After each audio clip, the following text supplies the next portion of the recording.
Hello everyone, welcome my YouTube channel and Facebook page Mymensingh express. স্বাগত জানাচ্ছি নতুন আরেকটি ভিডিওতে। বন্ধুরা, কেমন আছেন? আশা করি আপনারা সকলে ভালো আছেন আর আমিও ভালোর দলে। তো এখন যে দেখতে পাচ্ছেন যে রাস্তাটা, এটা আমার কাছে বরাবরই অনেক সুন্দর লাগে। তবে আজকে আমরা যে বিষয় নিয়ে কথা বলবো আপনাদের সঙ্গে, সেটা হচ্ছে হায়ার সিসির যুগে এই 150 সিসি বাইকের কি হবে। আপনারা জানেন বাংলাদেশে এখন সিএফ মোটো 350 সিসি বাইক নিয়ে আসছে, রয়্যাল এনফিল্ড 350 সিসি বাইক নিয়ে আসছে, আদার্স আরও যে কোম্পানিগুলো আছে তারাও 350 সিসি 250 সিসি এই বাইকগুলো নিয়ে আসবে। তো এইগুলোর ভিড়ে এই 150 সিসি বাইকের কি আছে, যেমন সুজুকি 250 সিসি নিয়ে আসছে। তো এইগুলার ভিড়ে 150 সিসি বাইকের প্রাইস কি পড়ে যাবে না বাড়বে, না যা আছে তাই থাকবে?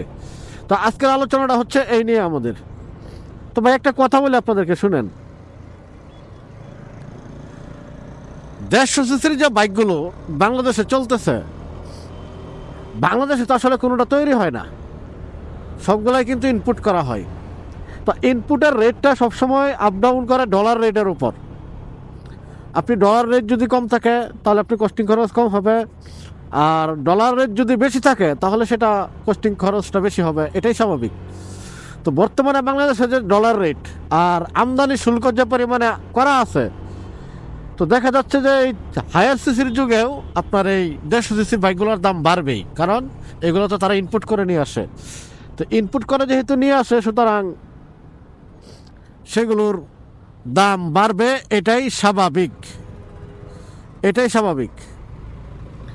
তো এখন প্রশ্ন হচ্ছে যে তাহলে হায়ার সিসির বাইকগুলোর প্রাইস কম কিভাবে? দেখেন আপনারা, হায়ার সিসির কিছু ভেরিয়েন্ট আছে।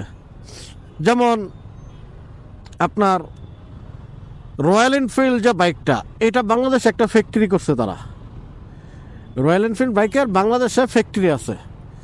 তো বাংলাদেশে ফ্যাক্টরি থাকার কারণে তাদের আমদানি শুল্ক, একটা কমপ্লিট বাইক সিপিইউ কন্ডিশনে যদি একটা বাইক আসে, তো ওইটার আমদানি শুল্ক বেশি দেওয়া লাগে, ঠিক আছে? আর যদি আপনি পার্টস নিয়ে আসেন, সেই ক্ষেত্রে আমদানি শুল্কটা কম থাকে। তো তারা পার্টস নিয়ে আসে বাংলাদেশে এসে তারপরে ফিটিং করে, এটা হচ্ছে বিষয়। এই জন্যে তারা কমে দিতে পারতেছে। এখন প্রশ্ন হচ্ছে তাহলে অন্য অন্য কোম্পানিগুলো কী করে? অন্য অন্য কোম্পানিগুলো আপনার আনতে পারে না রয়্যাল এনফিল্ডের মতো। বা রয়্যাল এনফিল্ড আপনার যে বিষয়টা হচ্ছে, তারা কোম্পানি দিচ্ছে, তারা ফ্যাক্টরি দিচ্ছে বাংলাদেশে, এই ফ্যাক্টরি থেকে তারা উৎপাদন করে, আইনা এখানে ফিটিং টিটিং করে করে আবার ডেলিভারি দিচ্ছে। এই জন্য তারা কম প্রাইজে দিতে পারতেছে। তো অন্যান্য কোম্পানিগুলো কিন্তু টোটাল কমপ্লিট বাইকটাই নিয়ে আসছে। টোটাল কমপ্লিট বাইকটা নিয়ে আসার কারণে তারা কমে দিতে পারে না, কারণ তাদের আমদানি শুল্ক প্লাস ডলারের যে রেট, এই রেট অনুযায়ী তারা দিতে পারে না। তো ওই তুলনায় যদি আপনি চিন্তা করেন, 150 সিসির বাইকে দাম কমবে না। এখন রয়্যাল এনফিল্ডের যে দাম বাংলাদেশে আছে, এটাই থাকবে না, এটা কমবে। তো আমার যতটুকু ধারণা, এটা কমবে না, এটা বাড়বে আরও। নেক্সটে যারা কিনবেন তারা হয়তো আরও বাড়বে। তবে অন্যান্য বাইক যারা আছে, চাইনিজ বাইক, সিএফ মোটো একটা চায়না কোম্পানি, যদিও তারা আমেরিকাতে বাইক লঞ্চ করে বা তাদের হায়ার সিসি ভেরিয়েন্টের বাইক আছে, কিন্তু কোম্পানিটা মূলত চায়না। তো চায়না কোম্পানি হওয়ার কারণে তারা মোটামুটি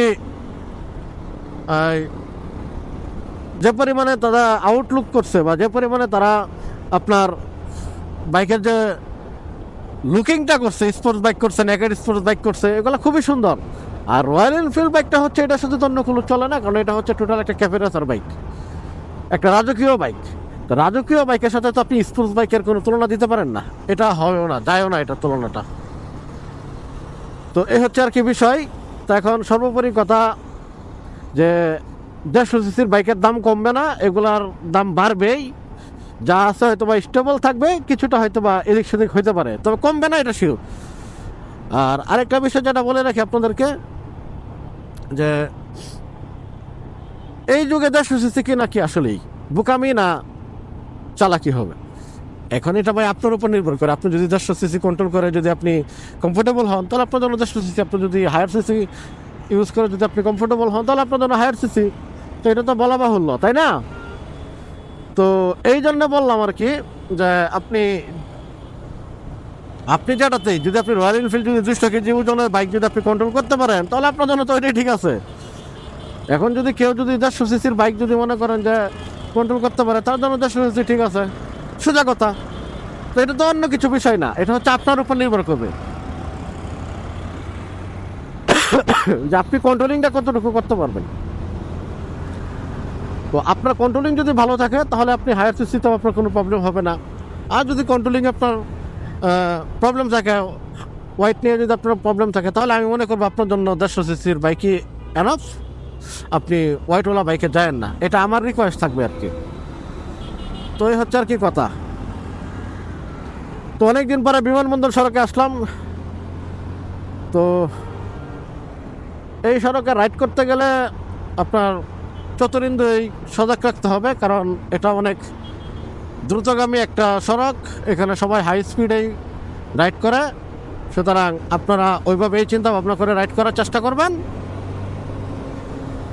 তো আজকে হায়ার সিসি নিয়ে এই পর্যন্তই কথা হলো। তবে সেকেন্ড হ্যান্ড মার্কেটে যে বিষয়গুলো দেখলাম, সেকেন্ড হ্যান্ড মার্কেটে, তো সেকেন্ড হ্যান্ড মার্কেটের যে বিষয়টা, ওইটা দেখলাম যে এইখানে আপনার বাইকের দাম কমে না, বাড়তেই আছে। যেমন সুজুকির বাইকের দাম বাড়তেছে, সুজুকির বাইকের দাম কমে না।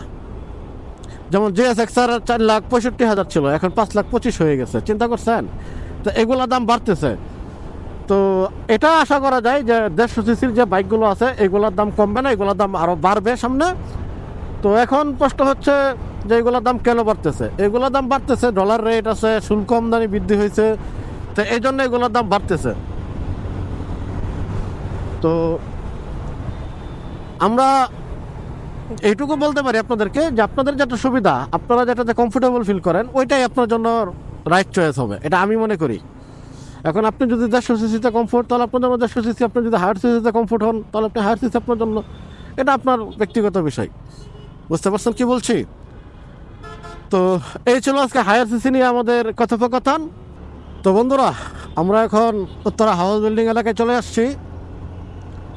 তো আজকের এই টপিকে যদি কোনো কিছু ভালো লাগে, তাহলে লাইক কমেন্ট শেয়ার করবেন।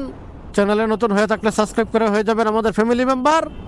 আর যারা ফেসবুক পেজ থেকে যারা ভিডিওটা দেখছেন, তারা পেজটা ফলো দিয়ে দেবেন, শেয়ার দিয়ে দেবেন, আর অবশ্যই সাবধানে রাইড করবেন।